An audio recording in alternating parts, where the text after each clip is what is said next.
Shambho, Mahadev, Mahadev, Mahadev. Oh.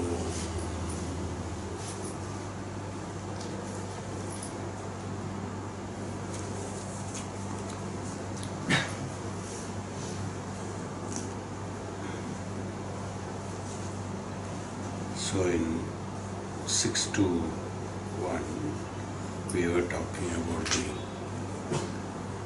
existence, and Maharshi has explained the existence in the initial stage. It's a very large subject. It will keep on going. Initially he describes that existence is that without the second.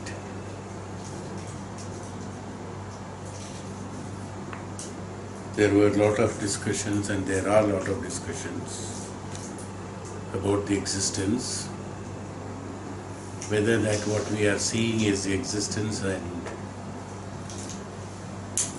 somebody said the existence was not there, it was asath. Sath came from asath. Existence is identified as sath. Sath is that, it's not satya, it's sath. Sath is that which is existing. It is the meaning of Sath in Sanskrit, is that which is existing.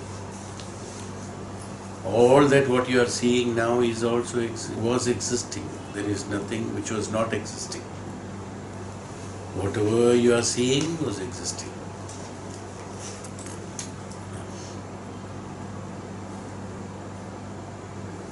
Everything will come very clear when you go on studying about it and learning about it.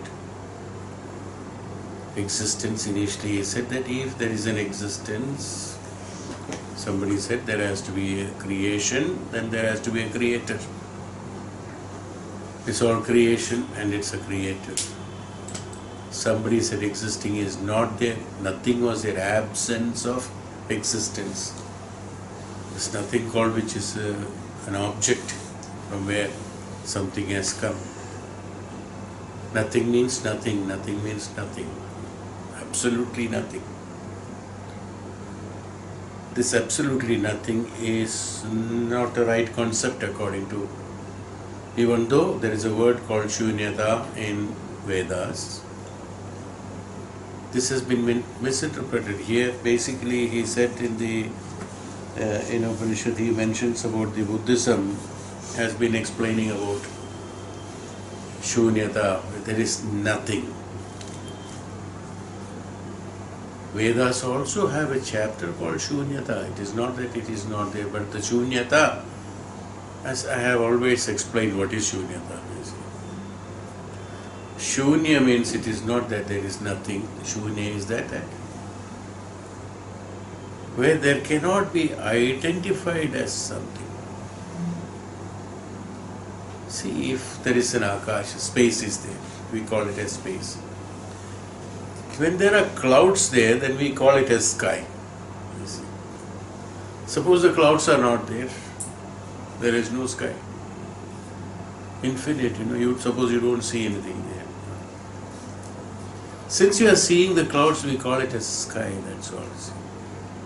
Manifestations are there. So, is it that there is nothing? If it is in between sky and the earth, there is nothing. That means, is it vacant? What I mean say nothing, shunyata. Is it vacant? It's not. It's not. In the earth, when you come to the plane, you see so many things. Whereas when you go to in between the sky and this one, there is, we say, I can't. There is nothing, we say. But actually, what does it mean? Actually, what is the term? That I cannot see anything. That's all, you see. So this nothing, shunyata, where the concept in the Buddhism, what the Upanishad says here, Chhandogya Upanishad says, that argument that something, this all, something has come from shunyata, from nothing, is wrong. From something only something has come. Now, as I told you, it's a very big chapter. Gradually, when we learn step by step, ultimately again we will come to that shunyata, or that existence, what is called existence, that which cannot be identified, which cannot be seen by the sthula bhava or sukshma bhava. Neither the sukshma bhava nor the sthula bhava can identify the existence. That which is identifiable, that which is identifiable will be an object. That which can be identified will become an object. The object has not come from the object. The object has come from the subject. How can you see the subject? How can you see yourself? How can you see your mind? No, you cannot. Then you have to experience it. They are not seen. They have to experience it. That which is experienced is called that which is the subject. And if the existence is the subject, the existence has to be experienced. If I call that existence is existing, then that is object.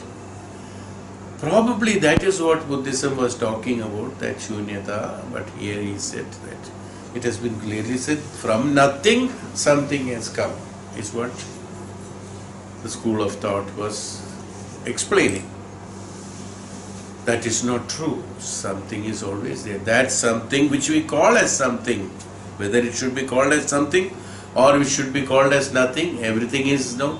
They are all languages and words which is expressed in order to make people understand. See, logically from nothing something cannot come. It is not possible. There has to be something, then only something can come from that, logically. And that something, what is that something? If I can identify that something, that Brahman, then the Brahman becomes the object, that existence becomes the object. I become the subject because I am the one who is identifying it. So I am subject and existence is object. It is not true because from the object cannot come. From subject only the object can become. So that which cannot be identified, which is from that Purusha, which doesn't have a form and shape, which doesn't have gunas, they said.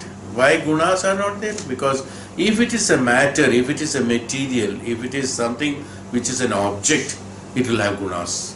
It will have all the gunas. Bhagavad Gita has also explained about the Trivikrayam. In everything, in karma there are three gunas. In sannyasa there are three gunas. In every karma, everything, in jivatma there are three, atma there are three, everything has been divided into three. Every function has been divided into three. They are all three gunas, based on the gunas, because they are all objective. Whenever there is an object, there has to be some guna in that. All the three gunas should be there. So the Trividya, Trivikrayam, there Bhagavad Gita has explained, Bhagavan Krishna has explained about the Trividham Karmam, Trividham Jnanam, Trividham Shraddha. There are Trividham. Trividha Shraddha is there. Shraddha Trividham. Sato Guna Shraddha, Rajo Guna Shraddha, and Tamo Guna Shraddha. Shraddha Trividham. Sato Guna Shraddha, in Sato Shraddha. In Sato Shraddha, the expectation of anything in return is not there. Shraddha is only just serving. Oblating. It's an oblation again. Yajna. It is a Shraddha. But he is conscious that he is doing the Shraddha. So that's a Sato Guna.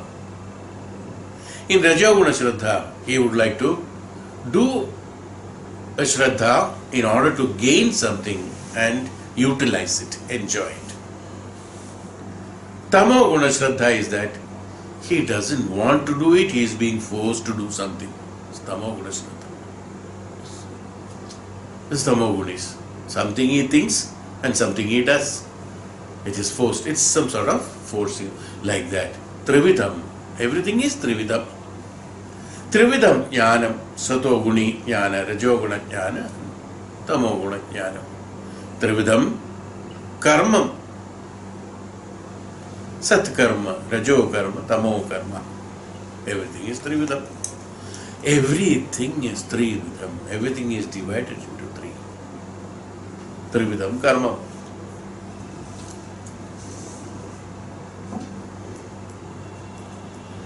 Bhagavan explains about the karma beautifully well in Bhagavad Gita, about the karma.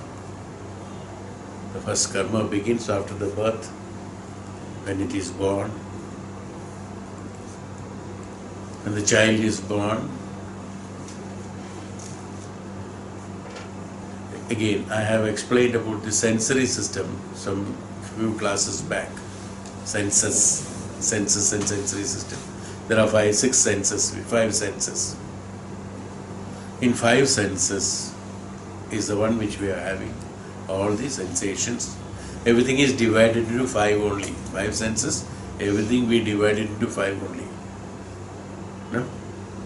Suppose we had 1,000 senses, we will divide it into 1,000. Because you have only 5 senses, you are dividing everything into 5. So sensory system, I have explained about the senses, everything is identified through sensory system in us. The brain, the intelligence, the Jivatma identifies everything through sensory system. Yes. Now, the child, when it is born, the crying of the child is beautifully explained. Bhagavad Gita explains. One professor was talking on that. Even though thoughts are there and the karmas are there and then feelings are there, prana is there, everything. But Trividam Karmam, when it is explaining about the Trividam Karmam, when the child is born, coming into this world, in the sense, coming in contact with the outside world from the womb of the mother, is what we are referring to. The outside, what we mean by that now, at this moment. When it comes to the sensory systems, is experiencing something different than that what the child was experiencing before. And it has got too much of diversities in the sensory system, which the 5 senses of the child could not be he is not in a position to absorb it. Whereas in the mother's womb, when it was there, these 5 senses could be absorbed very easily because it was transmitted through the mother. The moment it has come outside, there was a congestion, there was a lot rush towards that. So I trying to identify these vibrations through the sensory system, when it becomes not possible because it's too much.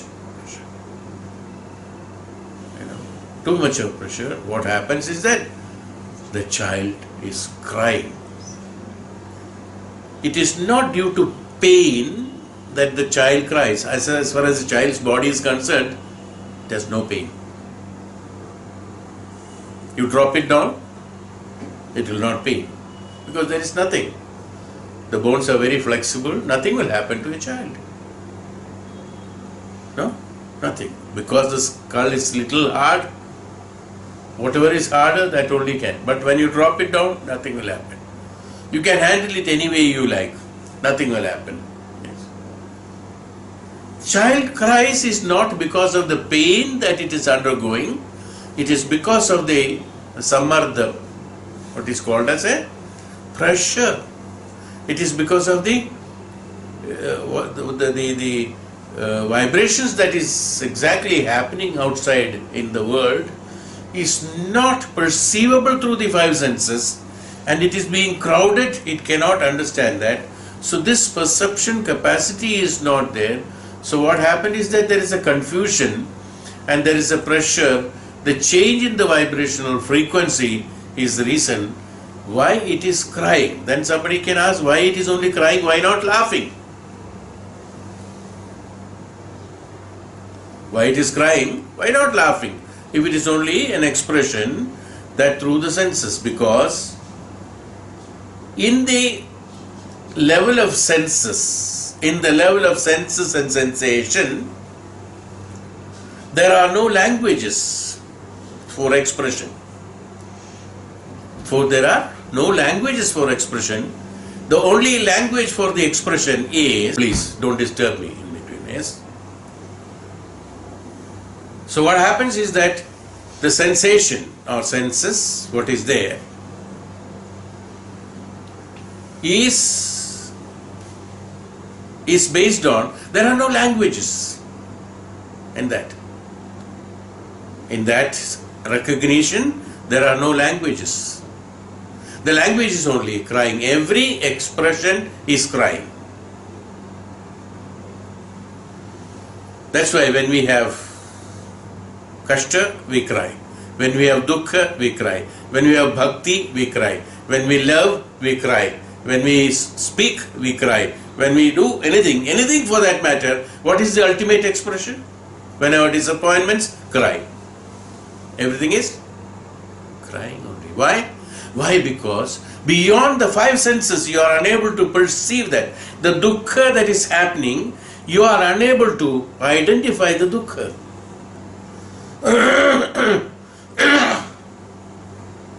You are unable to understand the dukkha. You are unable to understand the kashta. You are unable to understand the love. You are unable to understand the happiness. You are unable to understand anything. Is why the ultimate language which cannot be understood, I am unable to understand, is what is called crying. That's why the cry, you see. That was the helplessness. The man is born absolutely helpless because what is that? In the dark. In the darkness, the language is only crying. In the darkness, the language is only crying. Why it is crying? Because the moment it cries, what do they want? The sensory system. What he wants, what is he expecting? He is expecting that I should have the jnanam. I should have the knowledge. So sitting in the darkness, looking for the brightness. Every act of the human life, every karma one does in life, every activity one does in life, everything that is happening in life is only to identify jnanam. When you become the jnani, Maharishi, Tapasvi, jnani or great noble men, they have identified the jnanam, they do not cry. They do not cry. They are not sad. They are not happy that the pleasure and pain, what we call the sensations or sensory system, it's a great secret of the life. It's beautiful. Do you understand what I am saying? Yes, you get it. Or am I able to express it properly? It is in the darkness. Everything is in the darkness. Since I do not understand, when the stage of not understanding completely comes, I cry. Bhakti, when it exceeds and I do not know what to do further, I cry. In kashta, I do not know what to do further. I don't know how to identify it, how to classify it. I cry. Happiness, I do not know what to do next and I don't understand what is happiness. I cry. The child cries for knowledge, not out of pain. It is from the darkness. So, Trividham. So, in the Trividham, this is one of that. In Trikarmas, in karmas, each and every karma that is being executed, from that day, that is the first karma, as a child, one is executing. What? Crying for understanding, crying for knowledge is the first karma. In that Janma, that form, that Jivatma is executing the first karma is that. The first karma the Jivatma is executing is that crying for that knowledge. From where? It is wanting to see the light. It's from the darkness wanting to see the light. Yes, everything is in dark because nothing can be understood. I do not know what to do next. I don't know. Cry. This is what the child does. I don't know how will I execute my karmas. I do not know. Unless that jnanam comes. The moment that jnanam comes, so what happens? That is the first karma. From the first karma, as far as the Jivatma is concerned, I am not talking about the birth of a child. Before that I have explained you the karma, how the first karma happens in the status of when he is in the status of the Atma. That I have explained in one of the classes, which is the first karma. But as far as the Jivatma, as being born is concerned in the world, in this manifested world, when it is happening, the first karma is that identity. So from there, the journey begins. Each and every experiment after that, what he is doing is karma. This is the karma. He feels hungry.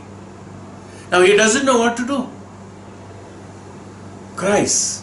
So for everything, child cries. He feels thirsty, he cries. He feels discomfort, he cries. No? Everything he cries. Why? Because he doesn't know when you feel hungry, do you cry? No. We have understood, no? After when we feel hungry, we have to eat. The child doesn't know. We are thinking that, oh, he is asking for food. No. Because it is hungry, he is crying. Absolutely right. If he is hungry, why is he crying? That is the only language everyone understands beyond the status of understanding. When we do not understand, when the demarcation of understanding and not understanding comes, and when we do not understand something, we cry. The child cries when it is hungry because he doesn't know he has to eat. He doesn't know if he knows that he has to eat. He might express something else, not cry. Like the child is grown a little bit. After that, he doesn't cry when he is hungry. You know. It's like the child doesn't cry when he is hungry after he has grown up. Every human being after growing up into the level of the knowledge, gaining the knowledge, then one doesn't cry. Right? So every karma after that is meant for, even though we say that it is for the karma we are executing for karma bala, because of karma bala, no doubt. But every karma executed is for identification of knowledge, gaining that jnanam. Only the purpose of birth is only that. So one who avoids it, he keeps on doing the karma, he keeps on crying. That's all. Crying is the limit of understanding, that's the end of understanding. Now I do not know furthermore what is to be done is why I cry. We call it as we become emotional, we said. Yes. What is that emotional? What is that emotional?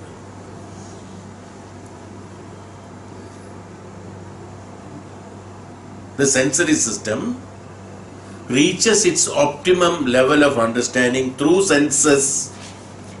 Yes, is it? Emotional. That is the time when you express the emotion. So long you were impressed in the emotion, that is the time when you are expressing the emotion. When you are expressing the emotion, you cry, isn't it? Before that you didn't cry.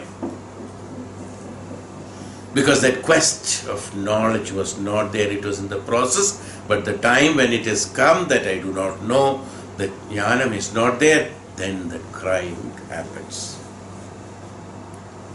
Then we classified it as so happy, खुशी का आंसू है या दुख की आंसू है या जेलसी की आंसू है और क्या है वो शत्रुता की आंसू है, everywhere आंसू. We classified it like that. The true understanding, Trividham. Why did I say that? It is all because of that. See, so Trividham has been explained like that. It is there. So many things are there. We'll stop there because that we have just deviated the subjects to Bhagavad Gita for the time. So that from the darkness, you are in the darkness, crying for the knowledge, actually. Crying for knowing. Once I know, I will not cry. Yes. Just analyze. Once you know, you don't cry. Once you know that your desire is only unnecessary, you don't cry. If you don't know, you cry for it. Oh, I asked for it, I could not get it. I did not get it. Yes. I wanted a pencil, I got a pencil, but that pencil is not enough. I want to have a colorful pencil, is why I cried. The day I understand pencil is not meant for the colors, it is meant for writing, the day I understand, I stop crying for colorful pencil. I need only a pencil. Do you look at the beauty of the pencil? No. But when we were children, we wanted to have it, see, because we did not know. So, quest of knowledge. I'm just telling in small things. But these are the same thing in bigger things, what you call it as bigger things also. In everything. Unless you know, you cry. So what I am trying to tell you is that every movement of ours is meant for knowledge. Every movement, I turn left to right, is meant for knowing knowledge. I close my eyes, I sleep for knowledge. I wake up for knowledge. I close my eyes for knowledge, I open my eyes for knowledge, I am breathing for knowledge. Everything is for knowledge. When everything is not for knowledge, why not we gain that? You understand? You're trying to identify that existence. Now when I gradually come from there, that's why Bhagavan explained there about the Trividham there itself, those Trigunas are there, Trividham is there. So that Trividhyam is transmitted into the Prakriti also. The same Trividhyam, the gunas that you have, is also transmitted there. Purusha doesn't have any gunas. So there are no emotions there. There is no form is there. There is no shape and form. The shape and form has been created by you, by your perception, by your imagination, by your perception, by your karmas, in order to execute your karmas. Even this is also a manifestation. What is the shape and form? Shape and form is manifestation from that which is shapeless, formless.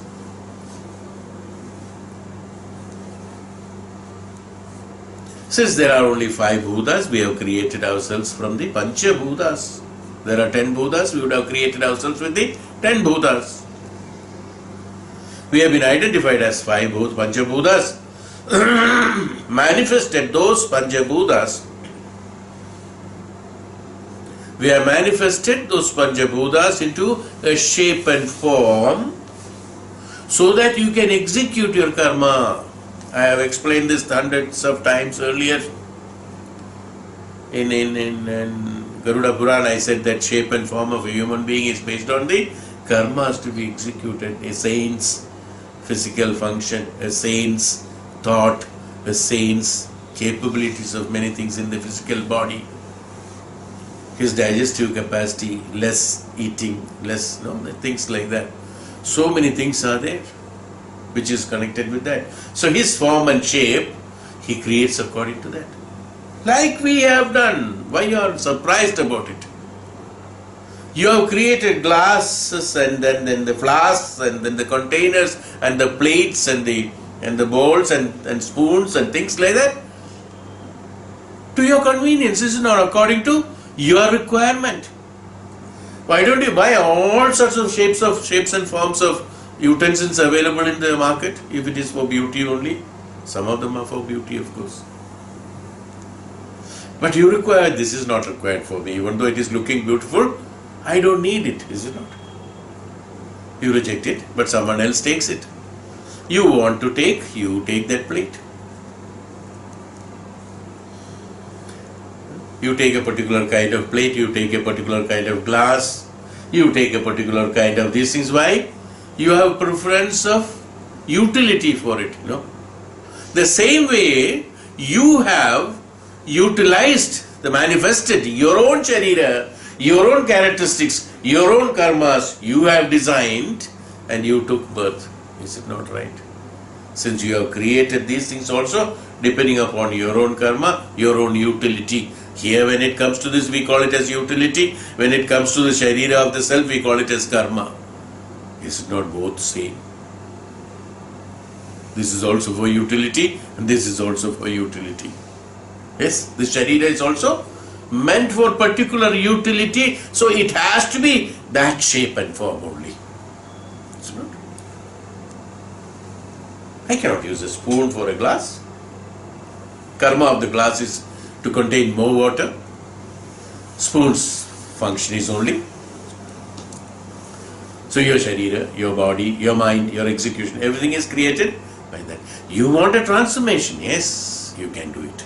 As I told you, they are all because of the ajnanam. Why do you have so many things? They are all because of the ajnanam, avidya. Why are you like this? Because of the ajnanam, avidya.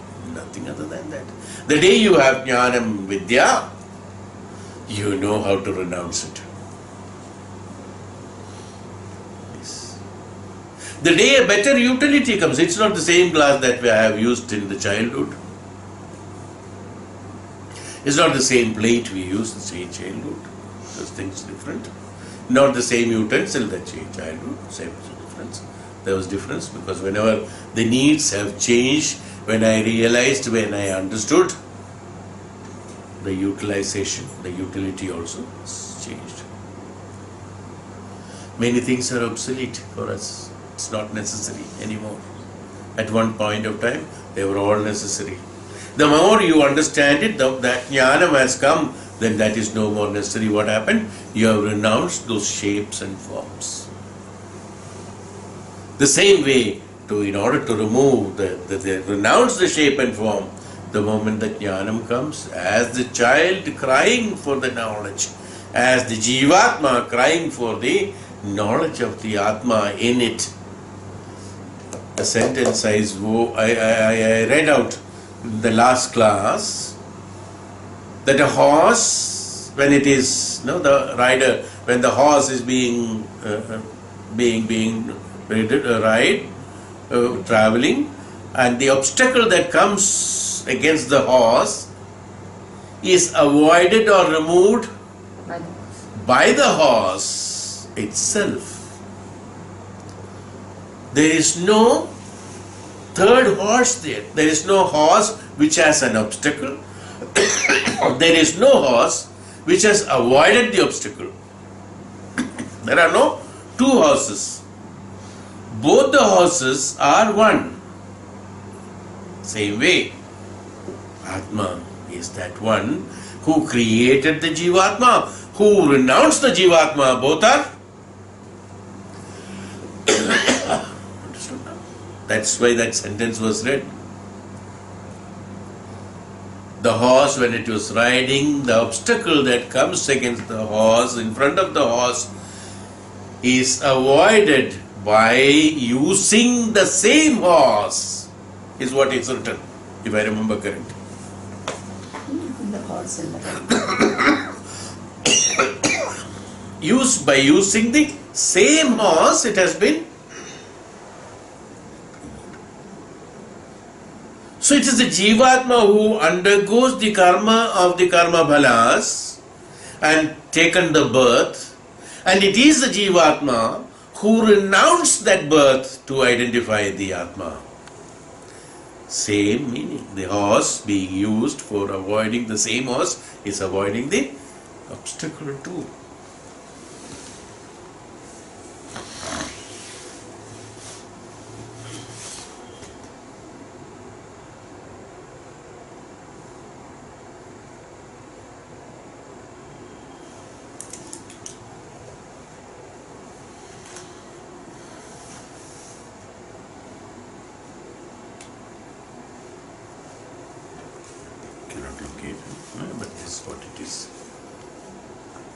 Trividam karmam, trividam jnanam, trividam sato jnanam, no? Rajas, tamas. Shraddha, trividam shraddha. Arjuna's shraddha was rajasic. Many of the human beings have shraddha of rajasic and tamasic. Satvika shraddha, sath. That's why the name is Satvika. How the Satvika comes? From the Sat. From the Sat, it is Satvika comes. What is Sat? Sat is existence. In order to attain the existence, the execution of that particular karma done is called Sat. Sat Sang.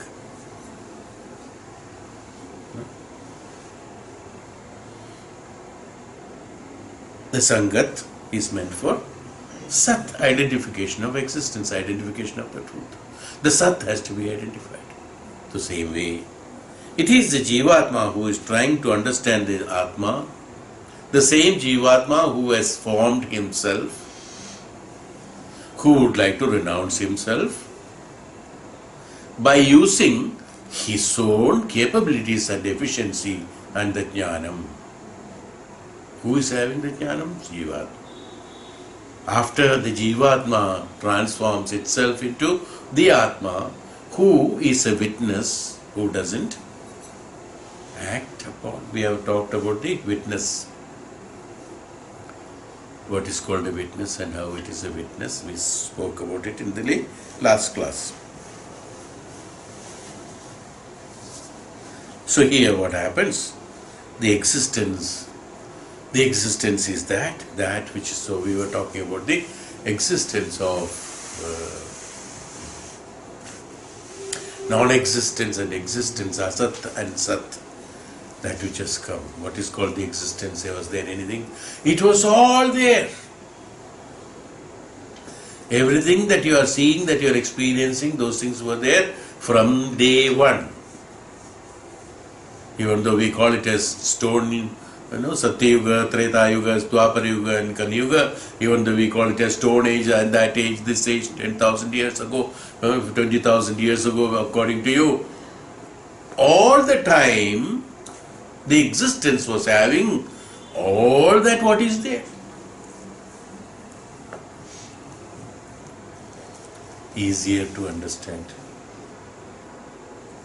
The same sentence, after studying, after so many lessons are over, like Maharshi said, Vipralada said. At the last, when we say the same 10 sentence, I will explain you or you will understand that all that was there. There was nothing that whatever we are seeing. Now, in the beginning of understanding of existence, what you should understand, that everything that you are seeing is there. How this whatever is there can be transformed into nothing is there?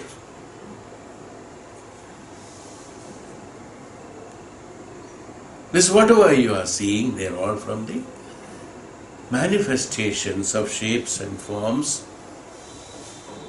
Sthula Bhava, when you learn how to travel from the Sthula Bhava to Sukshma Bhava, those which are produced, projected in the Sthula Bhava do not exist, but that is in the Sukshma Bhava which is invisible, exists. From the seed a tree comes, seed becomes invisible. Is there seed there? No. It has converted itself into. Where is the seed gone? It's vanished. It's not there. What happened? Only the tree has come. Sthula Bhava has come. Is the tree not there? Has the seed gone, vanished? It is exhausted, finished, not there at all? The shape and form, the seed also was an object, and the tree is also an object. The seed also has come from some Sukshma Bhava. It is only in between the status what we are seeing. That what is the Sukshma Bhava of the tree is still existing. You are only seeing the Sthulata of that Sukshma Bhava of the tree actually. Is why some of the religions have told that it has come from the non-existence which is not visible. As far as them, they are concerned, the existence is that which is visible, which can be seen.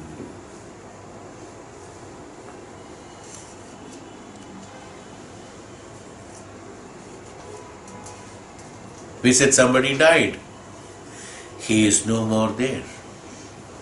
What we say? Oh, so and so is no more. So and so is no more. You are talking in the terms of Sthula Bhava, that's all.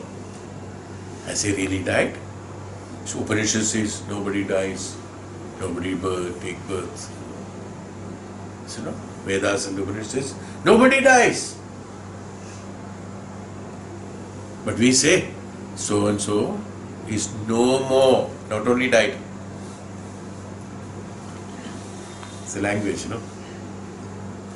He is no more. Yes, that's the way it is, because the Sthula Bhava is not there. So whenever a shape, when the mud has been taken and the pot has been created, the mud is vanished. Mud is not there, the pot is there. The plate is there, the pot is there. But the mud is there. I am not seeing the mud, I am seeing the shape and form. So we say the mud is not there. The moment the shape is vanished, then the mud is there. Hey, the mud which was not there, when the shape has gone, it appeared. When the shape appeared, I don't see the mud, is what we say. What is the reality? The reality is mud is always there. Whether there was a shape or there was no shape, mud was there. But it is easy to understand to make you that, so when the shape is there, there is mud in the shape. It is better to understand. So we make you understand. Or Upanishad says that in the first few lessons, understand that everything that is what you are seeing is there in the existence. And he is right. But only thing he has quietly kept within brackets, that not in the form that you are seeing, that's all. That part he kept silent. No. It's all existing. Everything is existing because they are all from the Tanmatras. Everything has been created from the Tanmatras. Within the bracket it should be so told that is not the way you are looking at it. That's all the difference. So gradually one has to understand, travel towards that seeing objective to the subject. Then we realize the meaning of the existence. Then we know what is called existence and what is called shunyata. Like the man died, he is no more, his place is vacant. The house, grandfather passed away, grandfather's chair is vacant.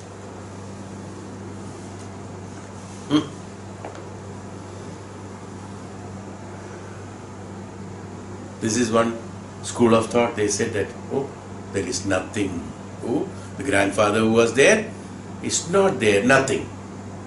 Yes. When he was there, there is something. So this something from where he has come. Earlier the chair was empty, now he is there, so he has come from nothing. Is what the argument. Could you get it? He has come from nothing. But Upanishad gradually tells us that shunyata, what you are talking about, the shunyata, the easy chair is vacant. We call it as vacant. It is vacant. Vacancy, vacant. It is not vacant. He is still there. Only thing, you are not able to see it in the sthula bhava.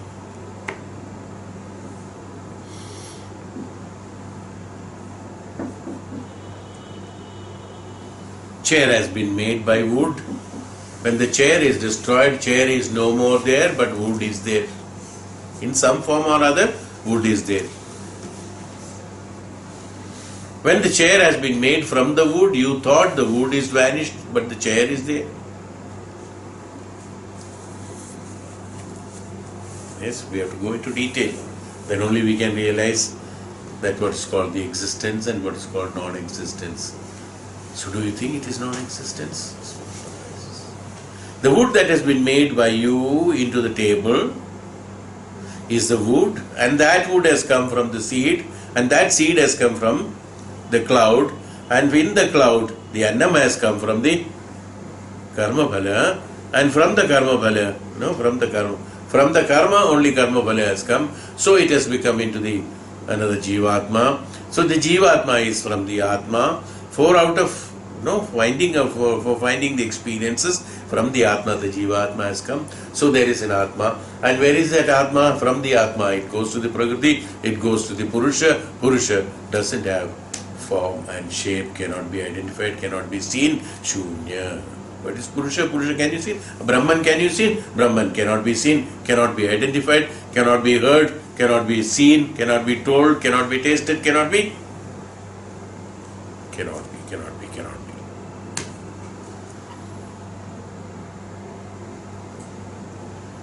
When it cannot be, how can you establish it is there? It was another question of Charvakas. When the Purusha, you say that it cannot be seen, it cannot be felt, it cannot be heard, it cannot be tasted, it cannot be. How do you say it is there? How do you say it is there?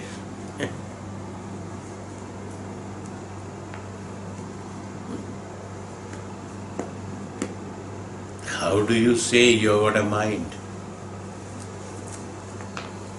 How do you say you have an intelligence? How do you say you were born at such and such time? How do you say you have died at such and such time? How do you say many things like that? How do you say? Based on certain experiences. I have intelligence, then only I could identify, so I call the instrument, there is no instrument actually, I call that abstract which is there in me, that which is identifying the objective experiences and informing me, I call it as intelligence, I call it as brain.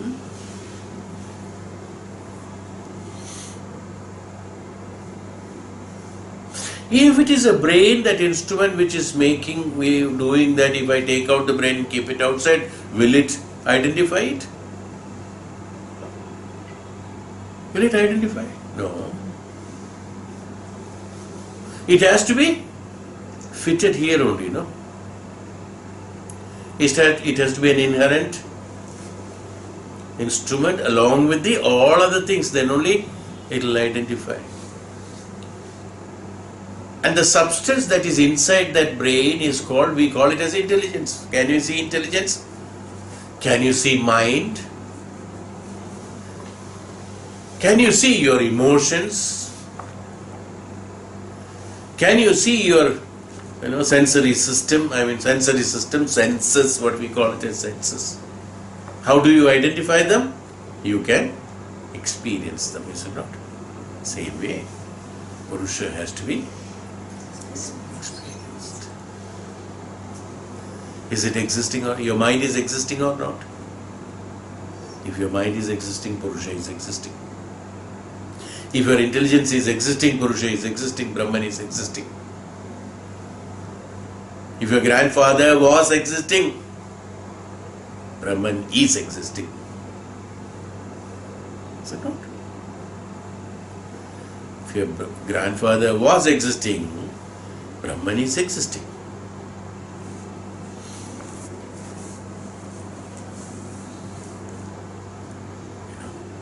Inference for that. We call it as inference in the material life and material living. An inference has to be drawn, then only you can identify, yes, we have to believe perceive, that belief that yes, it is existing because this is not there. The fragrance I cannot see, but I can feel. Same way, a Brahman I cannot see, but I should be able to feel. Fragrance. It is existing. Fragrance is existing or not? It is existing. Some way or other. No, somewhere or other, some way or other. In many forms, many places, it is there existing. Brahman is also existing.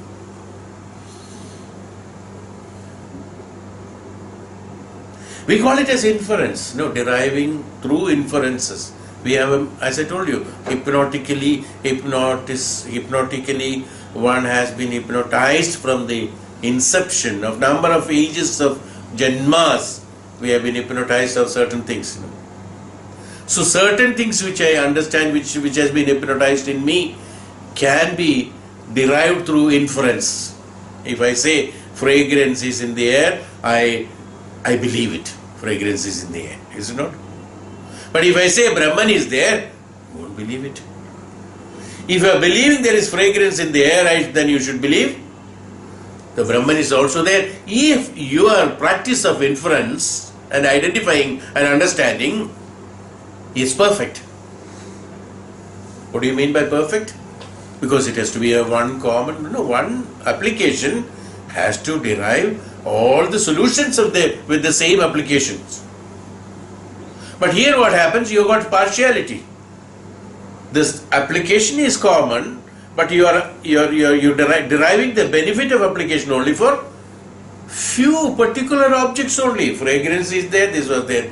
Because I could see grandfather 20 years ago, so he was existing.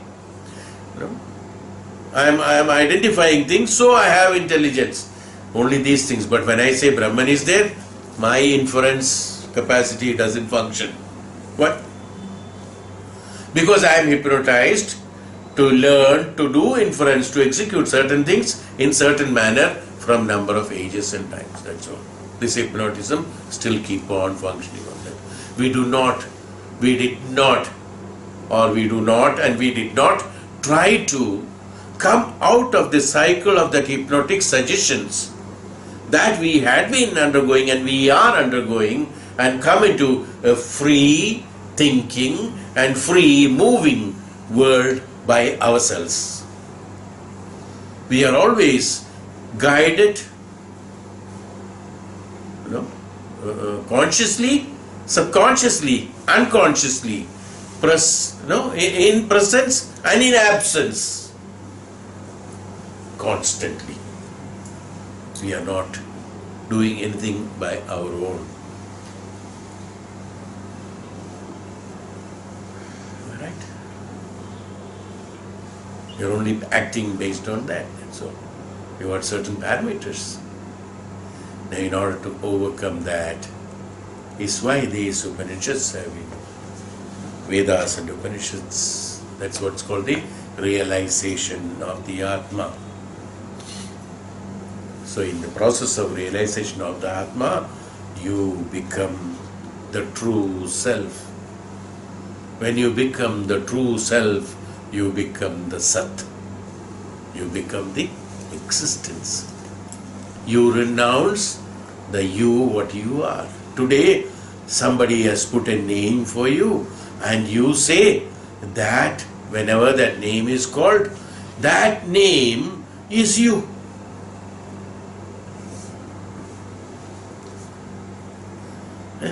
That name, you are emotionally attached with that name. And you think that name is you.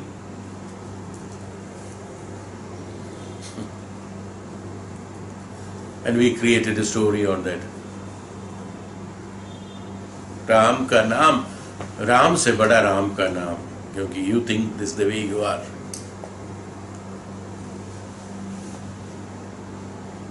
Do not. As I say, Ram se bada Ram ka naam. You find very much, that your whole life is in that name. Somebody writes a wrong spelling of your name, you are upset. This is not me. Oh, Who told you this is you? I also say this is not you. This is not me. I cannot accept it because it's not, spelling is wrong.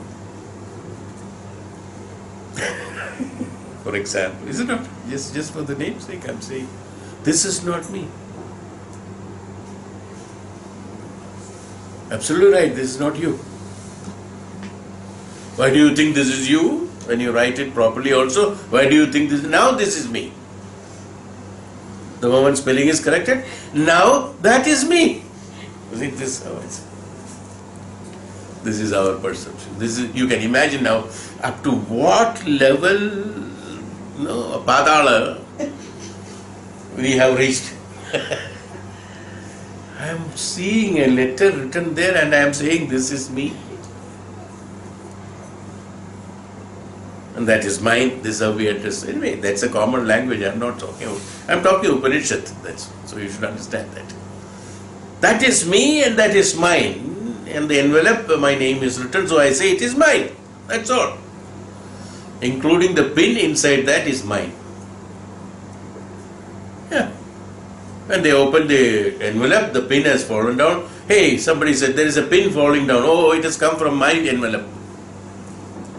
It has fallen from, the pin is also mine, because it was inside the envelope.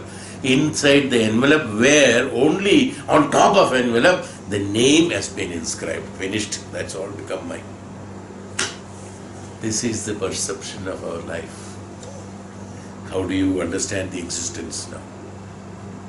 For such people we say, including the pin, paper, envelope and that letters that is written on that, and the ink and the pen and the man who has written, everything is there in the existing, was existing and is there in the existing, is how Upanishad here in this chapter, he begins to make you understand the existence and gradually negate one after another.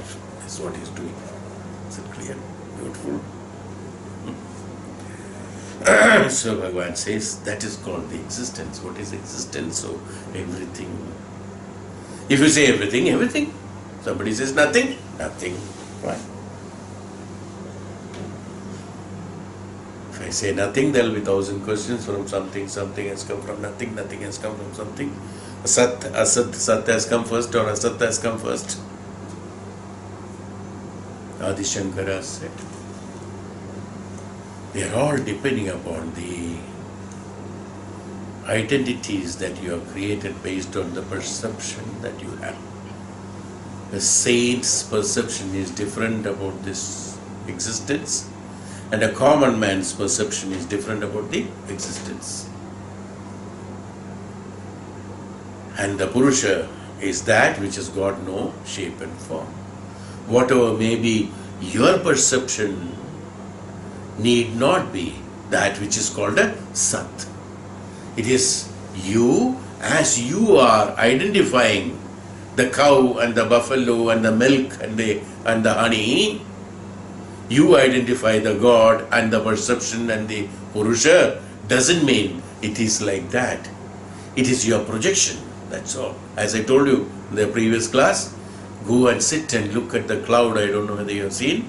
Look at the cloud, you will be projecting your thoughts there. That's all. And the clouds will automatically taking the shape and form you have thought.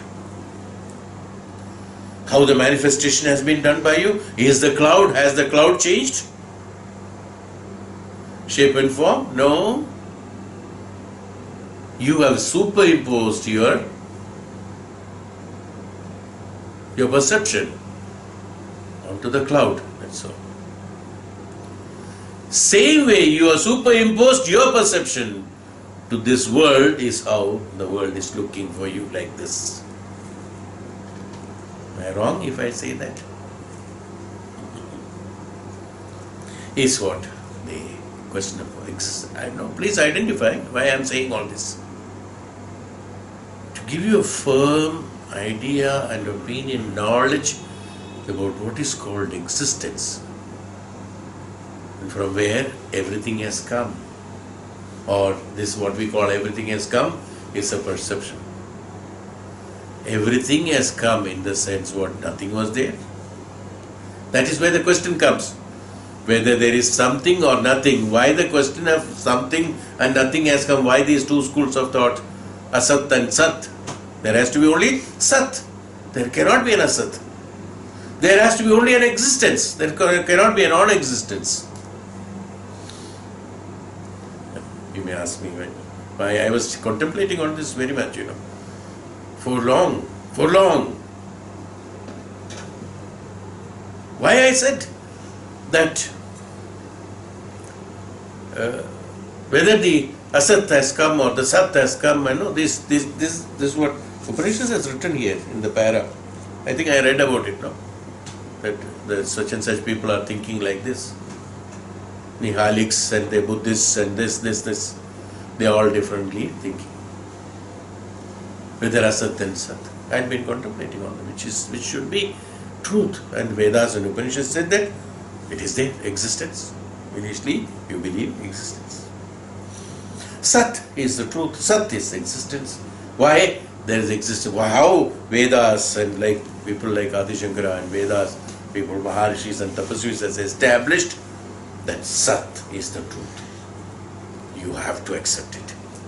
It's not a forceful application, forceful instruction that is being given to you to accept the Sat is the truth. Existence means Sat. Existence means Sat. Don't think that existence means like some object is existing. No. Existence is that Sat which is real, which is original, which is the truth, which is beginning. Where there is no end, which cannot be, from where everything has come or everything has not come. Why asat, that nothingness is right, shunyata is right? Suppose somebody argues, shunyata is right. Nothing is right. Why nothingness is right? Why I firmly say that existence, Sat, is right. No. So it is a subject to this. Not only that it has been told, so we believe it. No, you have to experience it. What I experience, When you listen, it will be easy and understanding.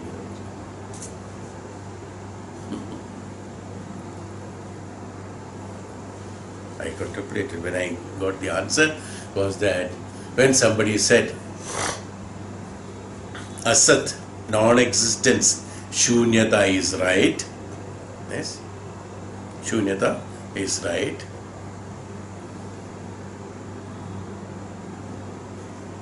If shunyata is there and if shunyata is right, yes, shunyata is right,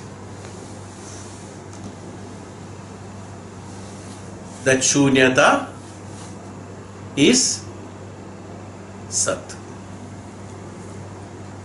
That shunyata is sat. When it is sat, the shunyata becomes sat. That means that shunyata is called existence. So even though the existence, what is that?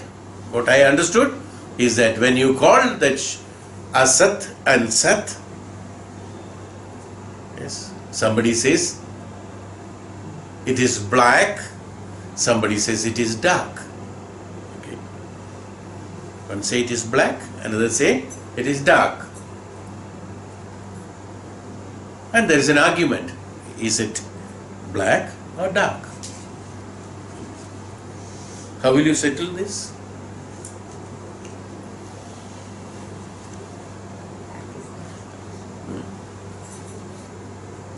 Black is darker.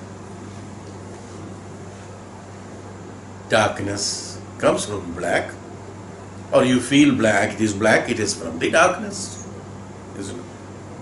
You would answer. If it is asat, is sat, and that is sat, the non-existence you call it as existence, that means that is existence. So the existence is there. Even though you call it as Shunyata is Sat, Sat is there. When Sat is there, Shunyata is not there. Correct? If Shunyata is Sat, Shunyata is equal to, now let me explain you. Shunyata is equal to Sat. That means Shunyata is not there, Sat. 1 plus 1 is equal to 2. 2 is there, 1 and 1 is not there. Right? So how I want to contemplate that? Shunyata is Sat, means Sat is that. Sat is that existence, Sat is existing. A lot of work you have to do. You have to derive yourself, then only you know the truth of it or experiencing of it. Sat is that existence, so existence is the truth. That's all. Existence is there, it is there. That's all. It is there. What is there? Nothing is there. What is there? Nothing is there. But there, where? Nothing is there. Where? In Sat. Nothing is there in Sat. Something is there in Sat. Both are Sat. Where is the question of conflict there? There is no conflict. Absolutely. Is how you should understand the Sat, the existence from that existence which cannot be identified, as I told you, since you do not know the mind, since you do not know the many things that is there, but with inference we derive a conclusion that it is there. We establish it, we write it, we document it.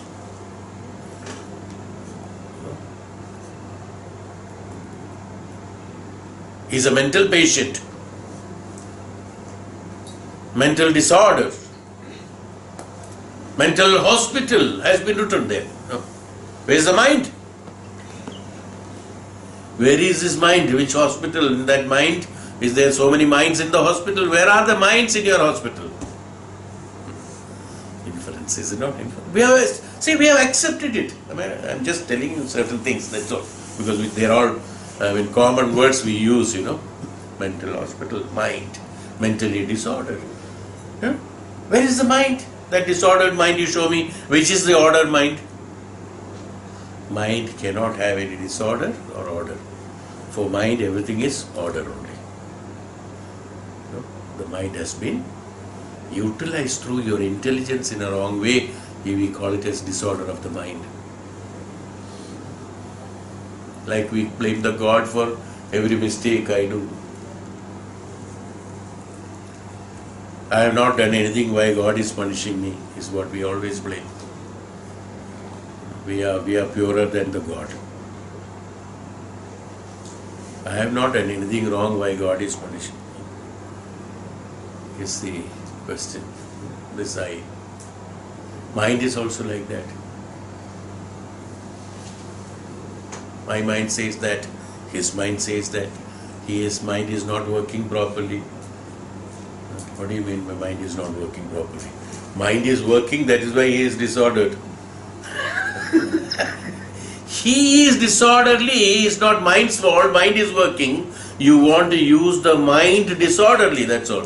You take a knife, you want to use it, you use it. If you misuse it, misuse it. It's not the fault of the knife. Mind is also like that. So there is no mental disorder, the word is wrong. Well, commonly we use it. I am not talking about that language. I am not competent to defy the knowledge of the people who have created the language. I don't mean it. I am talking Upanishadically, that's all. I am Upanishadically discussing that mental disorder mind. Since I have only an inference about the mind, and the mind, if my inference of mind is one, that concept is one, and mind's function is only one. If it is disorderly, it is not the mind which is disorderly. It is something like that, this, My left hand is a hopeless fellow. Because, he commits always mistakes. Suppose you say that. It's not the hand who is doing it, it's not. Your hand is doing something wrong. Do you say that? My hand has done something wrong. I say, I have done something wrong. Hand is not responsible. Mind is not responsible for it. The one who executed the mind is one who is responsible. Alright? Why I am saying all these details? So that your concept should be clear about the existence from where you have come or you have not come, whether you are there or you are not there. Are you existing or not existing? No? And what do you mean by you? As I told you, the you, as far as you are concerned, only that what is written on the paper, that's you. Very important person. Very important person. It's not important from somewhere. So, especially people, Shankara, creation is necessary assumption on the part of the individual for the purpose of the ascent of the individual to absolute. It may be there, it may not be there. That's not the point. It has to be accepted as being there, as we have observed some time back. Certain assumptions are not objectively existent, like an x in an equation, multiplication sign in an equation. It does not really exist. It has no meaning, yet it has a tremendous meaning. You know very well. So these are the classic. This I have explained you in a different way.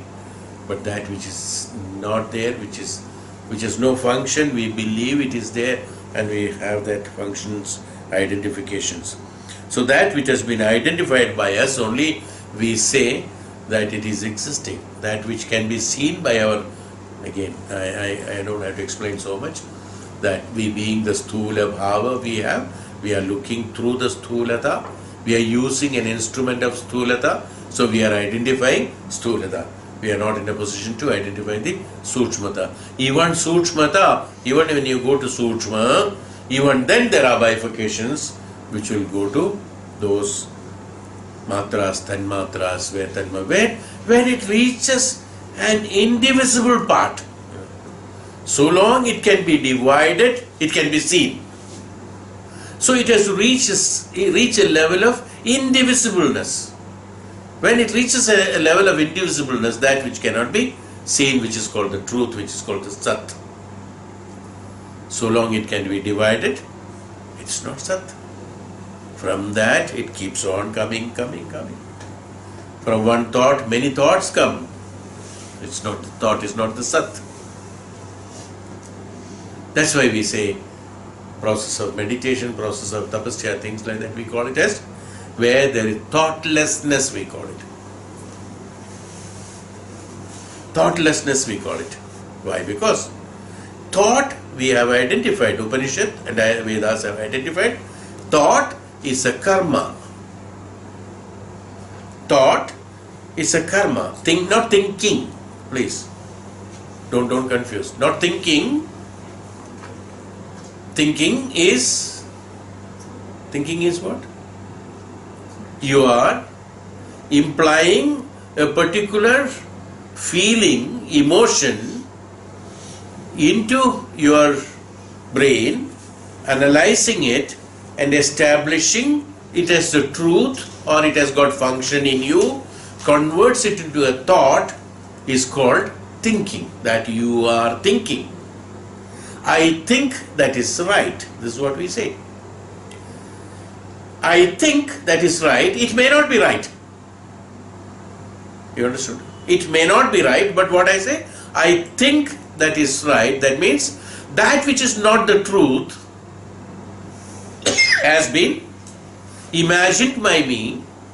I want to understand that as the truth, even though I know it is not the truth.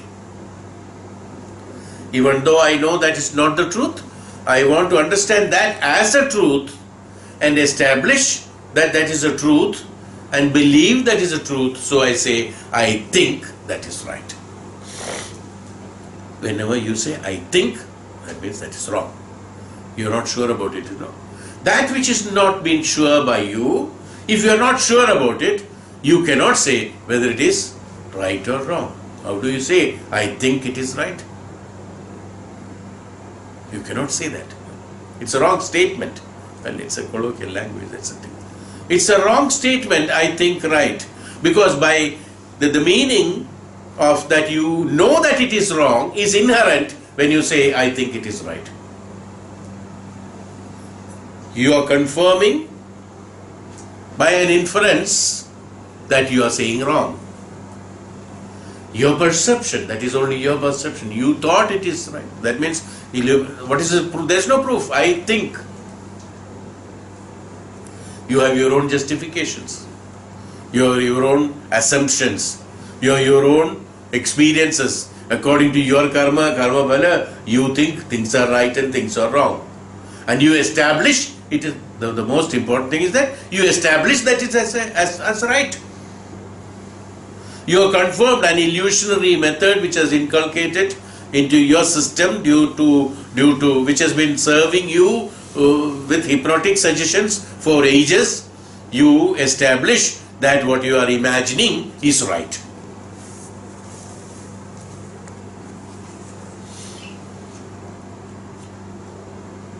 Is why these illusions and imaginations and you think right, all these are the reasons why you are not in a position to identify the Sukshma Bhava from the Sthula Bhava. The day you remove all this unwanted concept, wrong concepts from you, then only the Sukshma Bhava is visible. Then only yourself you will be able to identify what actually you have in you. Today you do not know what is in store for you or what is in store in you.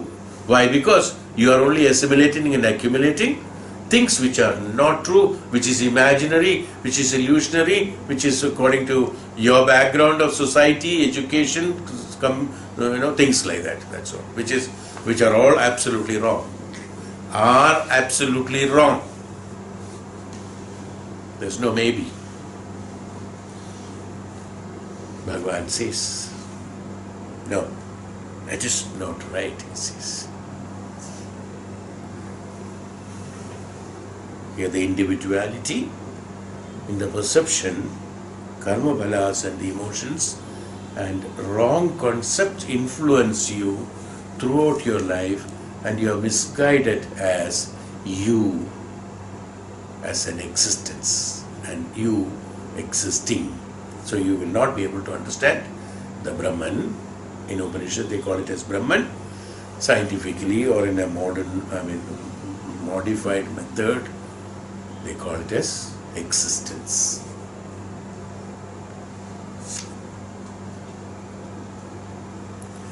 The purpose of teaching of the Upanishad is something quite different from giving a story or telling a tale of what happened once upon a time. This is a very important point emphasized again and again by Adi Shankaracharya in his commentary. That's we are not understanding the implications behind the teachings of the Upanishad. They are not grandmothers telling us stories. You can understand very well that phenomenon cannot be explained unless certain assumptions are already made which are acceptable to the present condition of the human mind. There is no use arguing about whether creation exists or not. It is taken for granted that it exists because we see the world. No one doubts the existence of the world, so you have to take a stand which is acceptable from the point of view of the immediate reality for seeing. And Uddalaka followed this technique of teaching like a good psychologist. The question is not whether creation exists or not, or how it came. That's not the argument, because there's no use speaking about a concept in the mind which cannot be practically demonstrated from the point of view of the present degree of reality which the student holds. It is taken for granted that the effect is a worldly creation that took place. I shall take you to a further point later on from this assumption further to something quite different from what you expected. From the acceptance of the fact that creation is, it is there, of course, the mind is taken gradually to the point where it understands that there is no such thing as creation, but it cannot be accepted in the beginning itself. It has to be concluded later on by a gradual ascent of thought through a calculation of logic, step by step, without missing a single link in the chain of arguments. And this chain of argument is followed up in the very interesting manner by Uddalaka, saint.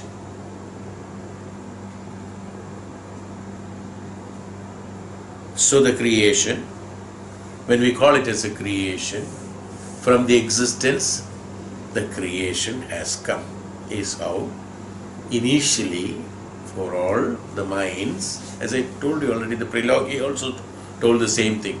We have to reach the stage that it is not. So for that we have to say it is.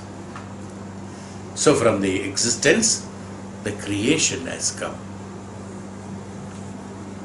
Creation itself is a word, is a karma, verb, is it not? It's a karma, creation.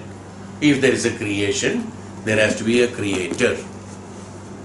That's how the creator has been implied on that, like Brahma, who is a creator. He has created.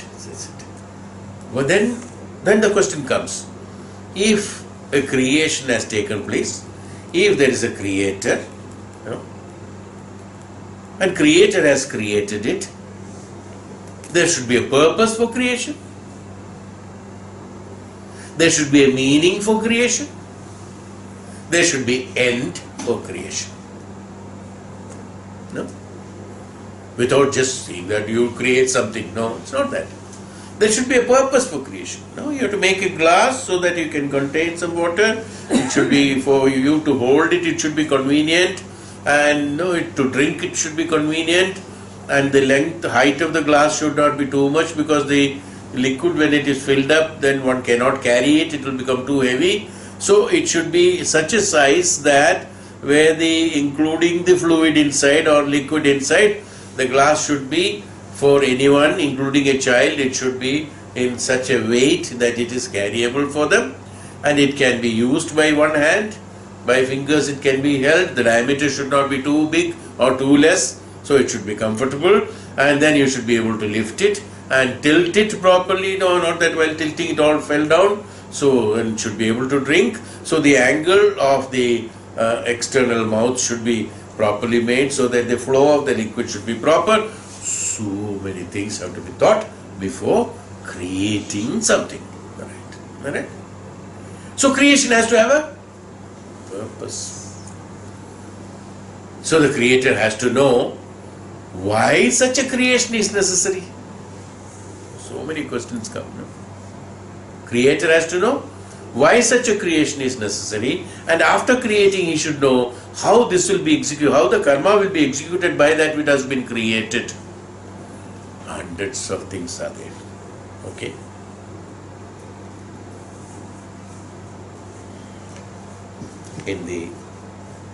So second shloka is that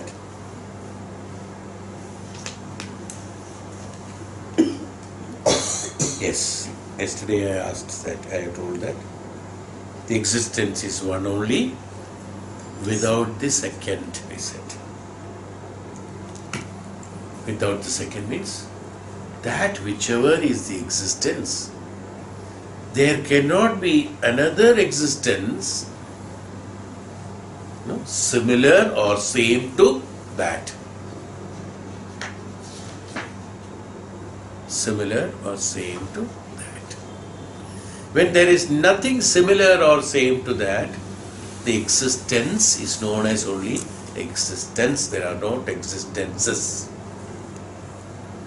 So without second, not that he said only existence. Suppose he said only existence, okay, we may call it as one. Okay. Upanishad doesn't say existence is one. Upanishad says, beauty of it, without the second. The thought or the thinking or the argument of you to interpret it at a later stage, that when you say one, there has to be another one. One and one are same. If you say one, then I can always say there is one more. To avoid that argument, what he said? Without the second. Now, without the second, again, further, one more step. Without the second can be, okay, you may agree that, oh, one, it's not one, something like one. So he said, that also can be avoided when I say without second. Without second in the sense, neither like that, nor that, yes, nor something out of that, nor something from that, not something which is in that, is the meaning when he said without second.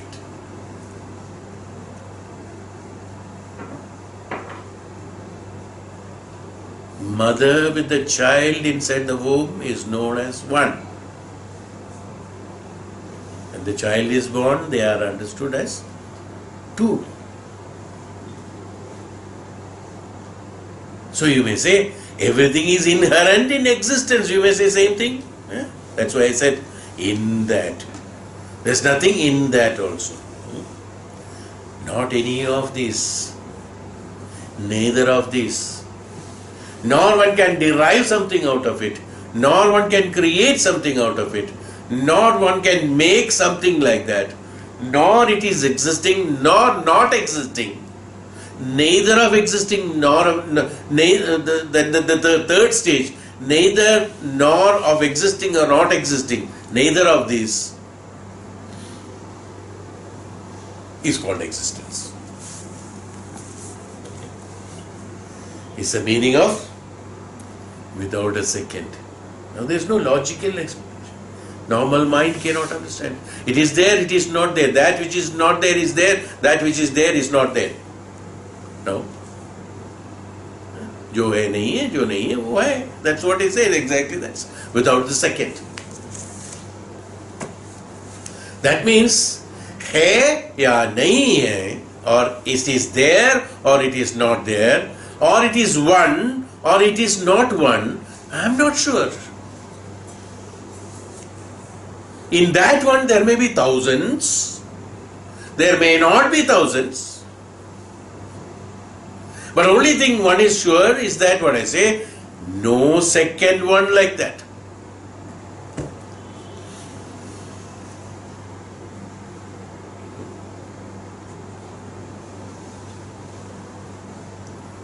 So in that it is not there, from that it is not there, to that it is not there. Whatever is extracting that it cannot be there, because everything can be done. If I say any of these things, then it will be interpreted that, that someone or something superior to that can derive something out of it, can explain something out of it. It is inexplainable, they said. Existence or Brahman is inexplainable. What is the meaning of that? Is it inexplainable? Yes, there are certain things which we say, it is inexplainable, I cannot understand it, it is inexplainable. To my capacity, it is inexplainable. When it is inexplainable, it doesn't mean that it cannot be explained. I cannot explain it, is the meaning of it. So, the existence is inexplainable, means there is no one who can explain the existence. Maybe a day come, somebody who is superior to existence may explain, and the existence at that time we will see. Somebody who introduces Brahman to all of us, hey, come on, meet, he is Brahman. We were talking about Upanishad, the story was there, that a man who is without formless and shapeless and orderless, colorless, he is the one. We have to find somebody like that. Will there be anybody? If, when and if somebody comes, then only one can understand. Till then, it is inexplainable. It cannot be understood by the objective experiences. Whenever that is understood, it will become an object. It will remain no more as a subject. Today it is being a subject who will explain the subject. Like using the horse, removing the obstacle, avoiding the obstacle, and making the horse move by the horse is called that existence. Is called that existence. Is called that avoidance. Is called that survival. Is called that this. Is called that. Now, who has avoided the obstacle? Horse has avoided. For whom the obstacle was avoided? For the horse. Who diverted the path? Horse. Why? The horse only knows. Why did he jump the obstacle? Why did he avoid the obstacle? Horse only knows.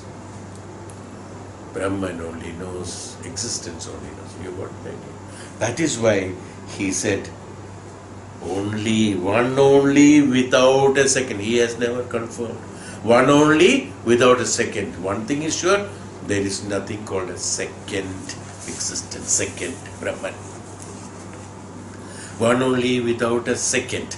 A second doesn't mean 2 or 3 or 4. Without a second, that means after that. Because 3 has to come after 2 only. Only after second it can become the third. Then only something can become the fourth. So he need not to say without second, third, fourth, fifth, 10th. No, he need not to say. So once he confirms, no, his meaning is that.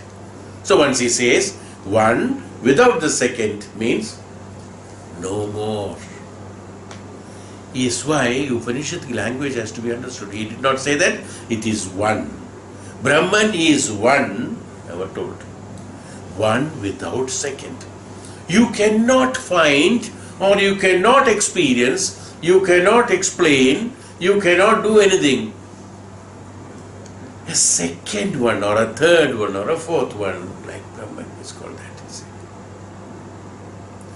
So in order to attain, there is no confusion then. What happened? Then for a Jivatma or for Atma, there is no confusion. Whom do you have to attain? That one only without second Brahman is whom I want to attain. There is no confusion. Is why it has been specifically mentioned that one without a second. So existence, one without a second. Not that parallelly so many things can be created, like plastic factories. 10 plastic factories are there, 10 are making 10 products. So which product is this? This product is it. Which company is this company? What price? This price. That question doesn't come at all. If at all there is something in this world, it has all been created from that existence. Because there is no second. You don't have to have a doubt. If at all, some creation has been done, that creation has been done from that existence. If it has not been done, that is also from that existence.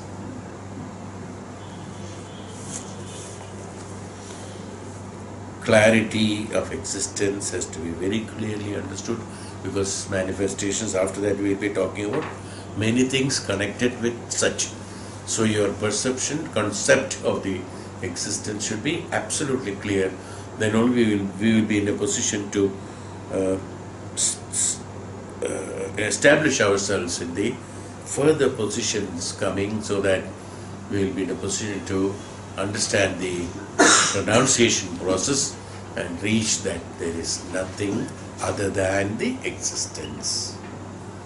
Where we will come? We will come to that existence without the second, and all the creations have come from that. Gradually we will come back that nothing other than the existence. That's why he says that he will teach something. He has told you that Uddalaka says that he will tell something which you have never thought of yourself. The secret of it is what he said. So, finish the second shloka. Is finished.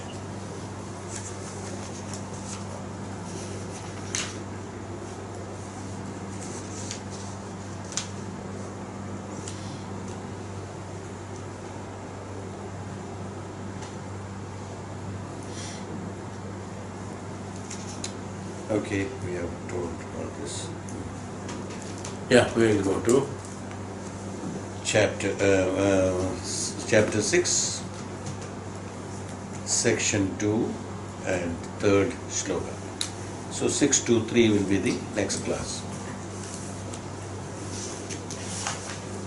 Om Shanti.